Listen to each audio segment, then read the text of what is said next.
Ladies and gentlemen, welcome to a very special Thursday edition of Locked On Seminoles. It's not special because we're here. It's special because you're here. You coming here is why we get to do what we do. I'm your host, Max. That is Drake. We are longtime fans, not first-time hosts anymore. We've been with the Locked On Network for almost at our 1-year anniversary, and we keep growing and growing because you all keep coming back and keep coming back. Make sure you subscribe. Make sure you like the video. Turn on notifications. You know all that. We've got a great episode for you today.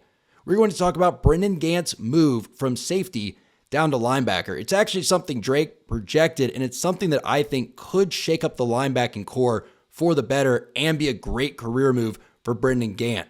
Then we're going to do our, what's pretty much monthly now, run through the schedule and say, on February 23rd, in the year of our Lord 2022, how are we feeling about Florida State's, they're matching up against their schedule next year? So again, Drake, roll the video. Let's dive in and give the people a great episode.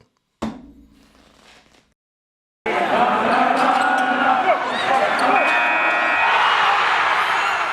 are Locked On Seminoles, your daily podcast on the Florida State Seminoles, part of the Locked On Podcast Network.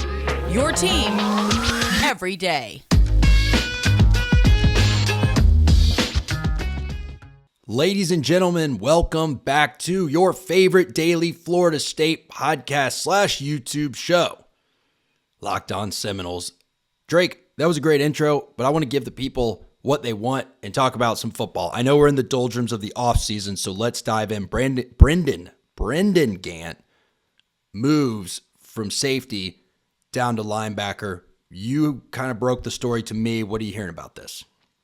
I mean, I really break it, and was more that Seminoles.com finally updated his position at the roster spot being from safety, which is what he was, to linebacking core. And primarily that's because, I think we've discussed this ad nauseum over last offseason and during the season, that one, our linebacking core lacks a lot of depth. Two, Brendan Gant doesn't particularly have the best coverage skills out in space, but he's a great run stuffer. He also is kind of quick, and he will hit you, aka his nickname is Boomstick Gant. So to me, this is something that shows that we don't have, the biggest, faith in Steven Dix Jr. or DJ Lundy to, take the next step forward to be contributors at the Power 5 level in the ACC. So I think that this is a step in the right direction where we're trying to fill out our linebacking core. Because remember, Darius Green McKnight went from safety to linebacker last summer. Yeah, and we've seen this trend, frankly, across football. We saw it with Hamza Nasruddin in the draft, right? We were all a little surprised, but he wasn't the only one in that draft that was I would say, oversized safety that pro teams are moving down to linebacker. Brendan Gant kind of fits that mold, right? 6'2", what is he, 210 listed on Seminoles.com, I think, 215. Yeah, I think he's a little bigger now. I think he's listed at 208, but I think he actually is 215. Yeah, so if he's up to 215, that's decent size. And let me break down his grades. So last year, he was on the field for a total of 145 snaps exactly. 6 of those, he was on the D-line, okay? 54 of those, so about a third of his snaps, he was in the box, meaning, in the front 7, right? So he's cheating down to play linebacker, even if he starts up at safety.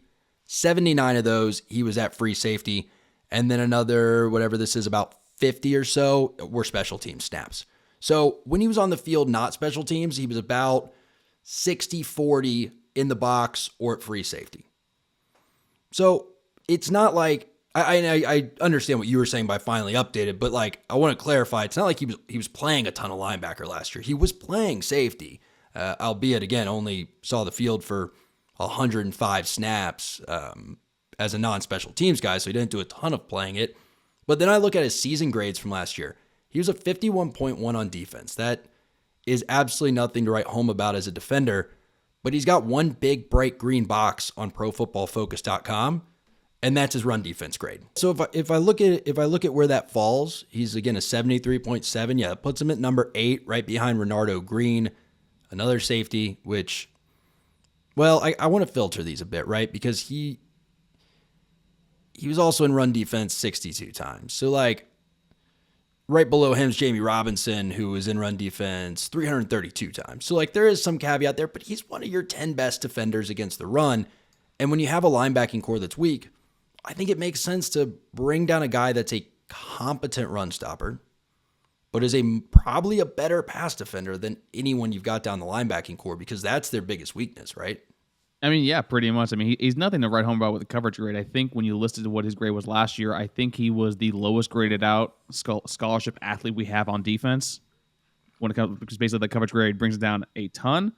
But I mean, you're right with the run fits. That's like something that we really need. I guess keep harping home about that it help us out, on the defense. And also, like, it just points to where the lack of depth at the linebacking room. But maybe that's why we're bringing in more DBs. Maybe that's why we've been flirting with Darryl Porter Jr., that we know that we're transitioning a lot more kids from the DB room into the linebacker room, because we've had so many misses at that spot, whether it be a J.L. McCluster who transferred out, Jaleel McCray also transferred out. So to me, this is something that, I mean, I like it. I like the move for him, because the kid, when he's on and when he's zeroing on his target, I mean, you saw the late hit that he had. When he has a target, he just blows up on him. Yeah, I think that makes sense. I don't know if we'll see a ton of guys flow down from safety to linebacker, because I think we have good safeties, and obviously we got a 5-star in Sam McCall, but you can only take so many of those out of the picture before you start getting thin at that position. And at that point, like, you're kind of robbing Peter to pay Paul. But I don't know, maybe see one more. Maybe if Sidney Williams puts on some size. I mean, he's been decent back there for you, but he's about 200 pounds as a freshman. Put another 20 pounds on him, he probably could be a pretty good Fox linebacker type for you. I don't know. But folks, I know it's been over for Florida State basketball for a while, but March Madness is only X weeks away. I don't know how many weeks, because, Florida State's not in it. But that means that you need to start thinking now about where you're going to be running your bracket this year. Are you going to go for the usual, or are you going to look for the best? Now, we've done our homework here, and we're running brackets with runyourpool.com. That's right. You can face off against the Locked On Seminoles crew in a regular pick'em bracket at runyourpool.com. If you've got a business, they'll help you take some of that March Madness magic and play alongside your employees, your coworkers, or even gain some customers. Plus, they offer full white glove customer support, custom branding, and one of the easiest 3-minute setups you will ever find. Now, clearly we believe in Run Your Pool, because, like I said, we're running our brackets through it ourselves, and there's no truer test than that. So if you guys want to play against us, join us at runyourpool.com/lockedon. While you're there, create your own pool for your family and friends and enter Pure Madness. Please don't make me spell that. At checkout for $10 off your custom pool. That's runyourpool.com/lockedon. So I think it's about that time where I remind y'all to subscribe if you haven't done it already, to like, share, all that good stuff. Make sure you like the individual video. It does help. We are pushing and chugging away to 800 subscribers, and you can be part of our journey, and we appreciate you for it. Drizzy, are we going to run through the schedule? Should we run through it? Yes, sir. The floor is yours. My guy started off with us. You know what I haven't done in a while? I haven't done a good spreadsheet episode. There's some good ones, but we need a good spreadsheet episode soon, and I'll put one together for y'all. I like to only do those when I can really bring you value and like actually break things down, but I think we're going to be due for one. So we kind of know the schedule like the back of our hands. For those that don't, we will walk you through it. We start off against the Duquesne Davids, the David Duquesnes, as some call them, or some of you know, the Duquesne Dukes. I love this, man. I've just been saying for years, this is how you should open your season. Against an FCS team, so you get to recalibrate, you get to see what's going on, and then week 1, I guess, right? Yep. No, week 2. No, sorry, no, week 0. It's week 0, kind of like year 0. But so it's week 1. We go play LSU at the Mercedes-Benz Superdome in New Orleans, Louisiana. And then we get a bye week, and then we've got to play Louisville at Louisville. But the caveat there, I believe someone corrected me on the episode where I didn't like the way the schedule was laid out. Don't they have to play UCF on the road and then come right back in a short week? They travel to the Bounce House in Orlando, and then they literally have 6 days to prep for, while we have a bye week to prepare for Malik Cunningham, which is huge. No, actually, so they actually play on Friday. So they get a full 7 to look around. Oh, yeah, okay. It's kind of weird. But still, yeah, they have to play at the Bounce, which, I mean, I don't know. Maybe it's... Here's the thing, and I don't want to offend anyone on here, but UCF is better than they used to be at football, I guess. Like, they are improving, but they're not a team that's going to beat you up. Like, there's certain teams that I don't want to play before I play a tough opponent that suck, right? That don't have good records. Like, I don't want to suck. That's the wrong word. But like, I don't want to play the Citadel before I have to play a good team because they're going to run a triple option. And like, you risk injury. You're going to get beat up. Hello, chop block. Mm-hmm. Right. I don't want to play like, it doesn't matter if they're winning 5 games. I don't want to play Wisconsin because it's going to be a physical game. You're going to have 330-pound offensive linemen beating on your defense. Like, even if you beat them by 30, it's still not the best game to have to prep for a good team. I don't see UCF like that. I see them as a team that could beat Louisville, but they're not like a super physical team that's going to... Anyway, let's chunk this up. First 3 games. Duquesne, LSU, Louisville. First quarter of the schedule. How do you see us coming out of that? I see 2-1. I see the loss being LSU primarily because I definitely think that Brian Kelly has Adam Fuller's number. He's shown for 2 straight years he knows how to carve up that defense. And I think they bring back Miles Brennan, who, if he stays healthy, is kind of like their Jordan Travis. He's probably he's going to be their best option at QB and also their best player on offense. And then I see the wins against Duquesne because if you lose to Duquesne, I'm just going to check out and probably quit on the spot. We just decided they're definitely called Duquesne now. Or we just... Yeah, pretty much. Shout out to Kane. But with Louisville, I have a feeling they're going to drop that game to UCF or win a close one because they did bring in John Rice Plumlee at UCF, who was that dynamic, quarterback who actually did keep Ole Miss really close with LSU 2 years ago with Joe Burrow. And I mean, like you said before, like that's a team that you don't want to play, and it's really hard to play against a mobile quarterback that's basically a running threat, and then turn around for a week right after that, after travel. It's going to hurt. So to me, this is a game that we should win because we have the extra week to prep for Malik Cunningham, who might be a dark horse Heisman candidate for the year. Bro, do you still have a house phone? That is my international phone for Panama, Venezuela, folks. Oh, I guess that makes sense. Cool. Well, that's good. Anyway, yeah, I think the same 2-1, but I moved that loss. I think this is why I'm chunking it up. Like I expect us to make it through there. Yeah, exactly. I expect us to make it through there 2-1. I don't know about LSU. Like Miles Brennan played 2 games last year, 3 games, whatever. He had some good stats, but I think, let me look. I think he played Vanderbilt. Yeah, I mean, he played Missouri, Vanderbilt, Mississippi State. Had 1,100 yards and 11 TDs in 3 games. Also had 3 picks, but like, okay, that's pretty good. I don't know, 1,100 yards in 3 games. But again, you're also playing Missouri, who you lost to, Vanderbilt, it's Vanderbilt, and then Mississippi State, who you lost to. I don't know, man. I don't know how I feel about Miles Brennan. I think that there is going to be a lot more at stake for LSU than for us. Like, it'll be a lot like last year's game where we can kind of just wing it, see how it goes. I don't know. I don't know. So I think that series 2-1's a solid one. Louisville's going to be tough because all the reasons I said earlier. Next quarter of the schedule, we've got Boston College, Wake Forest, and the NC State Wolfpack. Those games are all at home. No, I'm sorry. It's Boston College at home, Wake at home, NC State on the road at Carter Finley Stadium in Raleigh, North Carolina. Driz, second quarter of the schedule. How you feeling? This is hard. Honestly, I could see us going 2-1 here again. If these games were away, if we were playing Boston College at BC, I would chalk that up as a loss. Wake Forest, to me, is a little bit easier, primarily because while Sam Hartman does come back, they do lose Jakari Roberson. They do keep A.T. Perry, but they lose both their options and they're running in the backfield. And that defense is bad. That defense couldn't stop a nosebleed last year. NC State, I thought Devin Leary was gone. No, that man's coming back to be a thorn on our side for another straight year. I mean, they lose Donovan Knight, but they still have a lot of options on the outside. And their defense, they do bring back Cyrus Fagan and Corey Durden, who were top-tier players in the ACC for them last year, ironically. So to me, I think 2-1 should be what we should be getting. But I wouldn't be surprised if we drop a weird game to Boston College because of Phil Dracovic and Zay Flowers, because those are 2 QBs that scare me a little bit. Yeah, I mean, 2-1 is going to be the easy answer, I guess, when we chunk it up into 3 games. But this is, again, yeah, I mean, it's a 2-1 thing for me. So I think Boston College coming down September is about equivalent to us going up there in November. Yep. It's going to be really, really hot by Boston standards. If y'all don't know, which most of you probably do, but humor me for a moment. But the country does one of these numbers, like out to the east.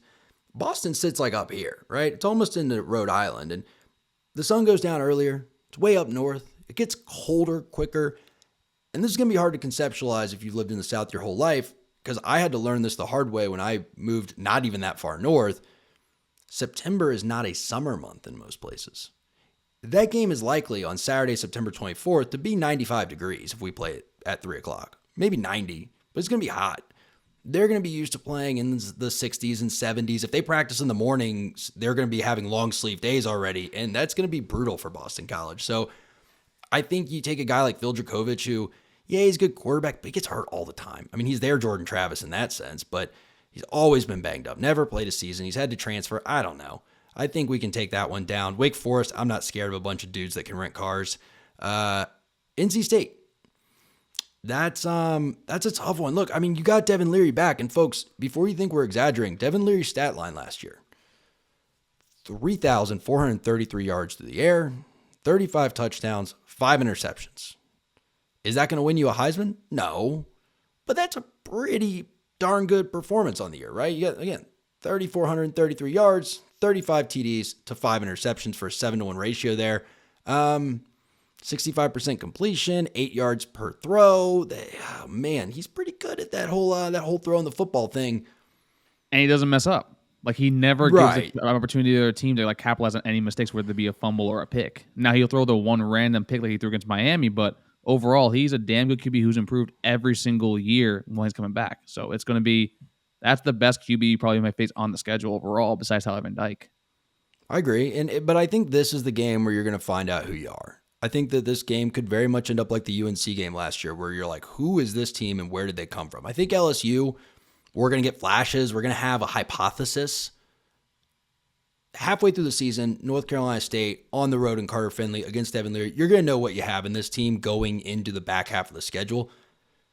I'm going to be optimistic because it's February and I'm feeling it. I'm going to say we're 3-0 there. I've got us at 5-1 going into the second half of the season. I think you've got us at 4-2. And if y'all think one of us is right and the other isn't, well, you can probably go ahead and get a win total at betonline.net. BetOnline.net is your number one source for all of your line making, all of your betting action. BetOnline.net, they have the most illustrious selection of props, totals, lines, odds, you name it, they've got it. So don't miss out on NHL, MLB, NBA, college basketball, any of that while you wait for football to come back. Go to BetOnline.net. The game starts here.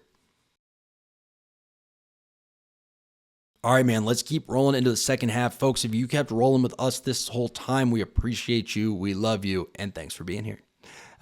Georgia Tech Yellow Jackets. So this is like very similar to last year where, no, I'm sorry, Clemson Tigers. Clemson Tigers. Clemson, my guy. Well, it's the bye week threw me off, right? So we get 2 bye weeks this year, which is nice. But we got to go from Carter Finley back to Doak, play Clemson, and then we get a bye week. Gosh, this game's going to depend on a litany of factors.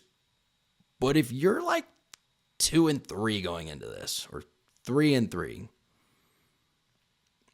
you're going to have an issue with players looking ahead to a bye week in another season where you might not make a bowl game and just getting clobbered by a much more talented Clemson team. But I don't think that's going to happen. I think you could be 5-1 going into this, your 7th game of the year after 6 games. And if that's the case, you got a 5-1 team. You think we're ranked if we're 5-1?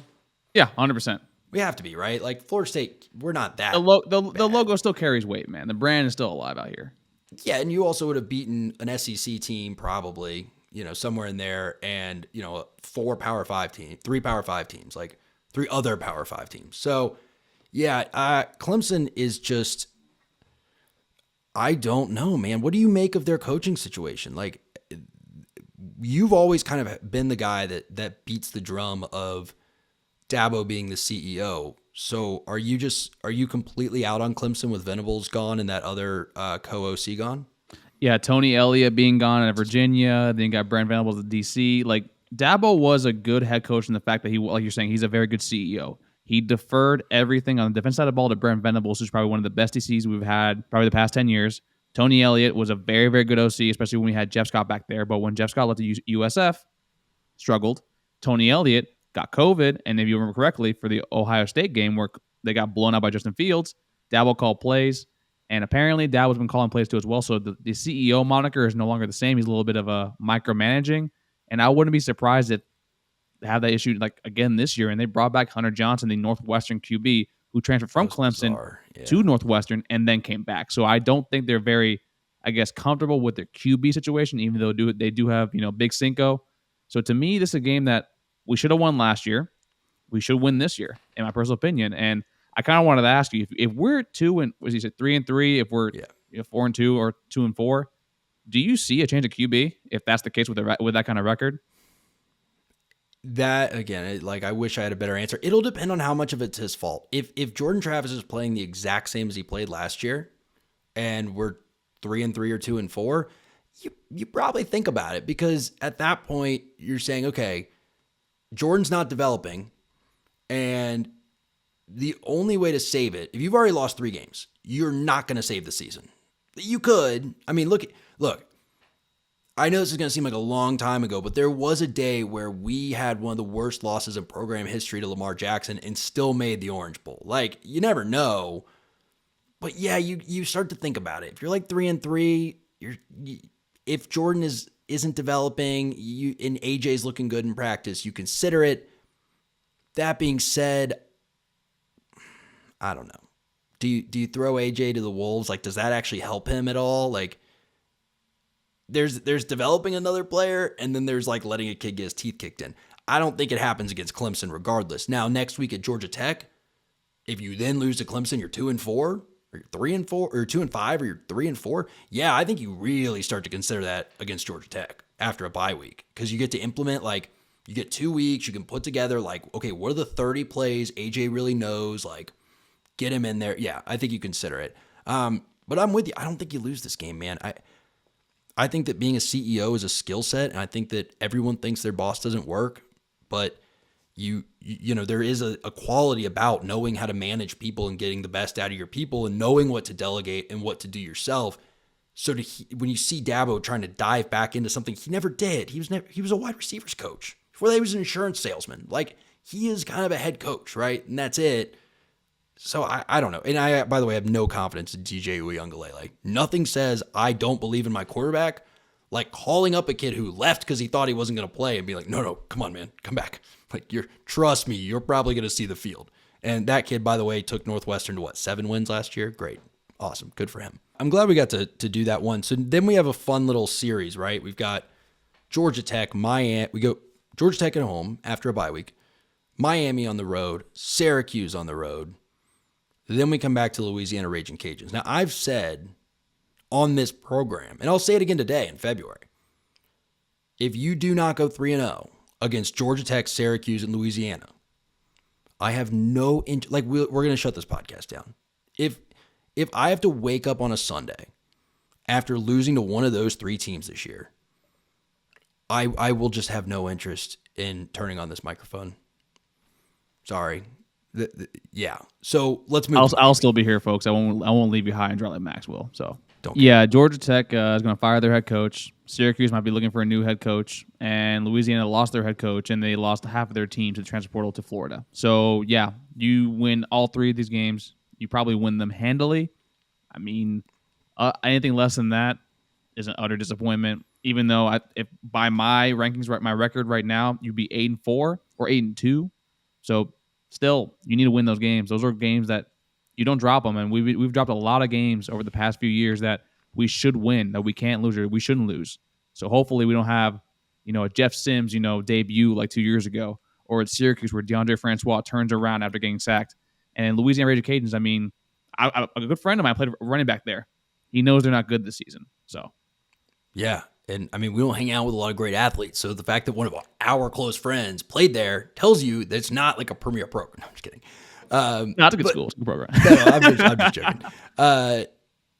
Assuming you cut out most of my earlier tirade, I will make this statement now. If we lose to Georgia Tech, Syracuse, or Louisiana, I will take my booster contribution from Florida State, and I will be giving it to Georgia State. They're in the new Turner Field. They went to a bowl game last year, and I'll just enjoy going to 6 home games a year right here in Atlanta. And then once we move on from this situation that has then caused this, I don't know why I'm getting so worked up about this hypothetical, but if it happens, go Panthers.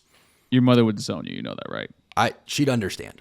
At that point, I just want you to know on air. Because she cares more about me not having a heart attack or a pulmonary, not a pulmonary embolism. What's the thing? An aneurysm at the age of 30 than she does about my allegiance. Well, I don't. We'll unpack that later. Love you, Maggie.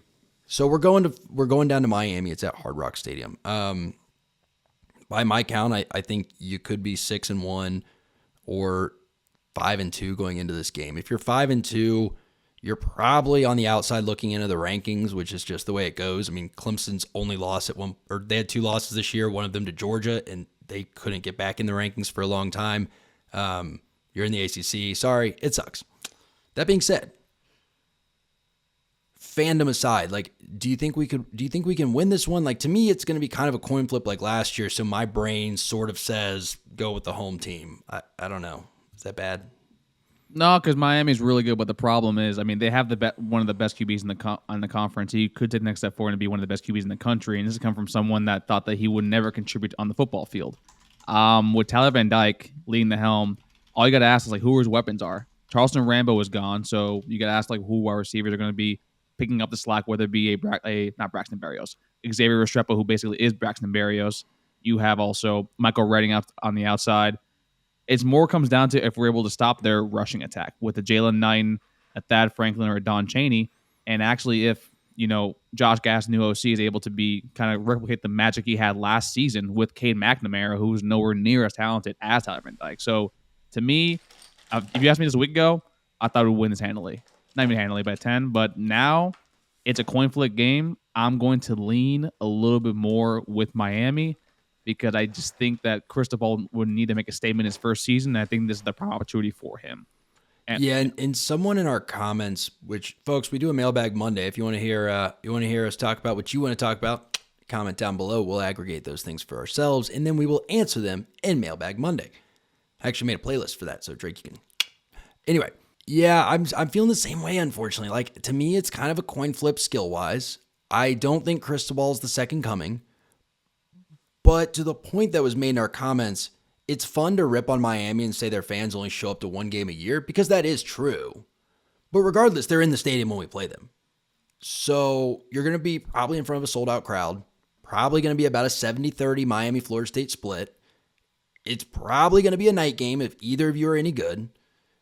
And that's a hard environment to play in. Look at what we were able to do from our own 20-yard line with the game on the line, and then culminating in 4th and 14, followed by getting into the end zone. Like, that's what happens in these games, and being the road team sucks. So until I see some differentiation from these two teams skill-wise and know we're the better team, I probably have to lean Miami as much as I don't want to. Then I've got us beating Syracuse, beating Louisiana. So that means I've got us losing to Miami. I've got us dropping 1 in that Louisville LSU stretch. So that's only 2 losses, but I feel like if we get to this point, I don't know if we're 9-2. I got us 8-3.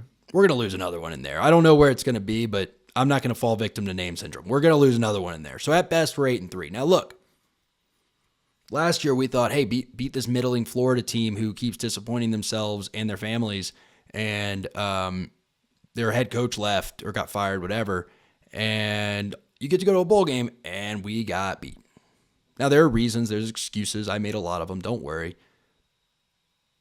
But it really showed where these two teams were talent-wise. I mean, frankly, I know Jordan got hurt, but we also picked off their quarterback 3 times, 2 of which were just utter garbage. Like, he was throwing to no one, and we had linebackers making fingertip grabs. Like, so we got a lot of help in that game, too, only to lose. So that, again, there is a big skill gap between these teams and who's on the roster. That being said, as my boy Mr. Coach 30 says, moment's a little too big, scared to death.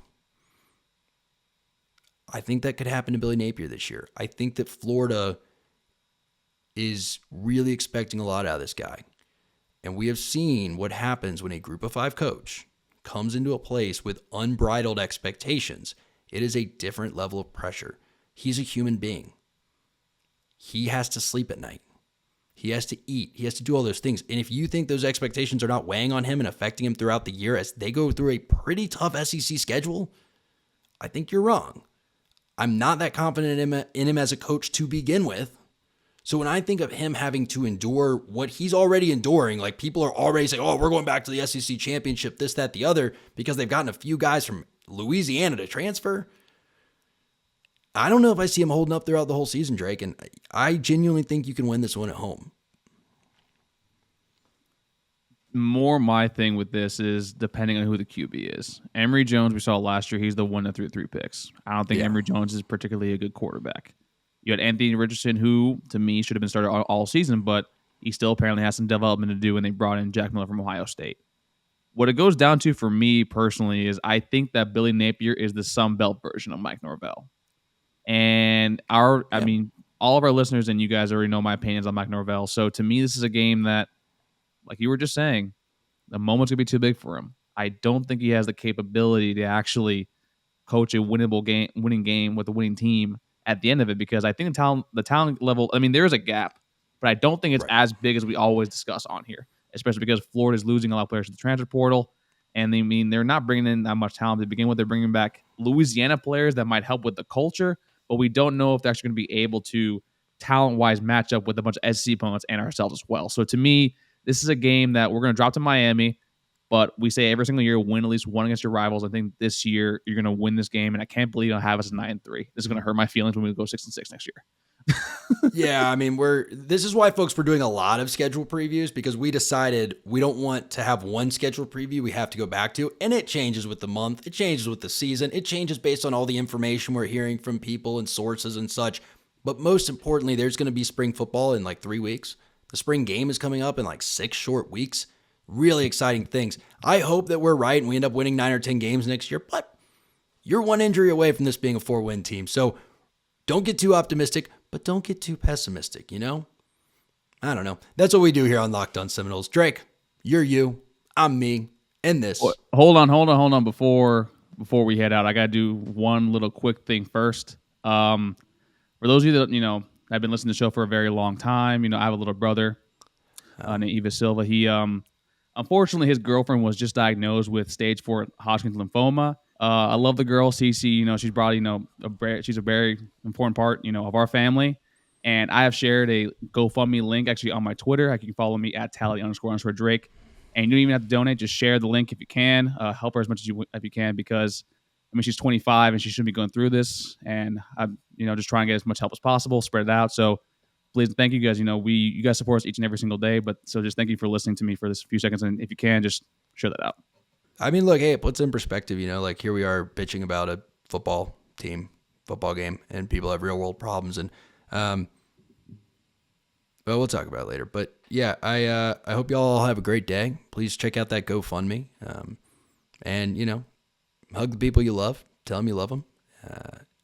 Make that phone call, send that text, all those good things, because, stuff comes at you fast, folks. I'm Max. That's Drake. And this was Locked On Seminoles. Take care, everybody.